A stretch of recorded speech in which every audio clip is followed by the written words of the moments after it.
একটি দেশ যেখানে মৃত্যুর কারণ যদি হয় বজ্রপাত বা সড়ক দুর্ঘটনা, আমলাতন্ত্রের জাদুমন্ত্রে সেটাও হয়ে যেতে পারে ঐতিহাসিক বিপ্লবের অংশ। হ্যাঁ, একটি সরকারি তালিকা এবং 1400 জনের সেই বহুল আলোচিত সংখ্যার পেছনের সত্যটা এতই অদ্ভুত যে হাসবেন নাকি ভাববেন সেটাই আসল রহস্য। সংখ্যাটা শুনুন। এই তালিকার অর্ধেকেরও বেশি মানুষ মারা গেছেন 5 আগস্টের পরে। অর্ধেক না, তারও বেশি। তাহলে প্রশ্ন উঠছে, জুলাই আন্দোলনের তালিকায় আগস্টের পরের মৃত্যু কিভাবে ঢুকে? 5 আগস্ট 2024-এর রাজনৈতিক পট পরিবর্তনের পর সরকার একটা তালিকা প্রকাশ করে, জুলাই শহীদ তালিকা। সরকারি সংজ্ঞা অনুযায়ী জুলাই শহীদ তারাই যারা 5 আগস্টের আগে রাষ্ট্রীয় বাহিনীর হাতে নিহত হয়েছেন। সহজ সংজ্ঞা, তাই না?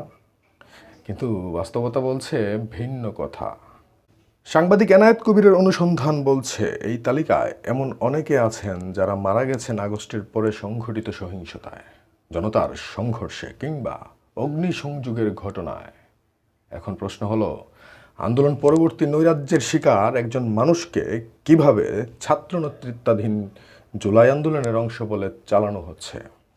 এটা কি শহীদের সংজ্ঞা পরিবর্তন?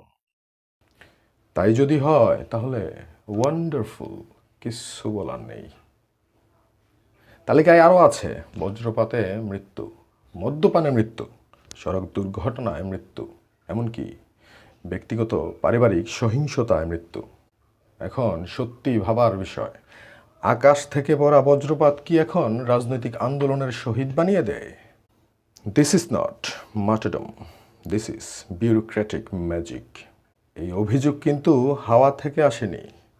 এনায়েত কবিরের টিম 600-রও বেশি কেস ধরে ধরে যাচাই করেছে, মেডিকেল রেকর্ড, পুলিশ রিপোর্ট এবং দাফন রেজিস্ট্রি ক্রস চেক করে। এটা কোনো ধারণা না, এটা ডকুমেন্টেড অনুসন্ধান। আন্তর্জাতিক অপরাধ ট্রাইব্যুনাল এবং সংশ্লিষ্ট মন্ত্রণালয়গুলোর ভূমিকাও প্রশ্নবিদ্ধ। জাতিসংঘ এবং স্থানীয় নেতাদের বহুল ব্যবহৃত সেই 1400 মৃত্যুর সংখ্যা অনুসন্ধান বলছে এর পেছনে সুনির্দিষ্ট যাচাইযোগ্য ডকুমেন্টেশনের অভাব আছে।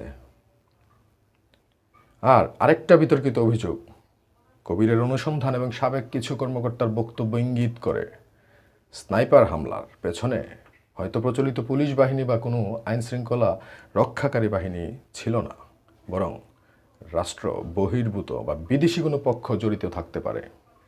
এটা এখনও একটা অভিযোগ, প্রমাণিত সত্য না, কিন্তু প্রশ্নটা এড়িয়ে যাওয়ার মতো না।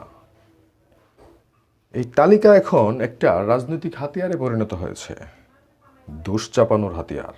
কোনো ডিএনএ টেস্ট নেই, কোনো ফরেনসিক মৃত্যু সনদ যাচাই নেই, স্রেফ একটা তালিকা যা ইতিহাস লিখে দিচ্ছে নিজের মর্জি মতো।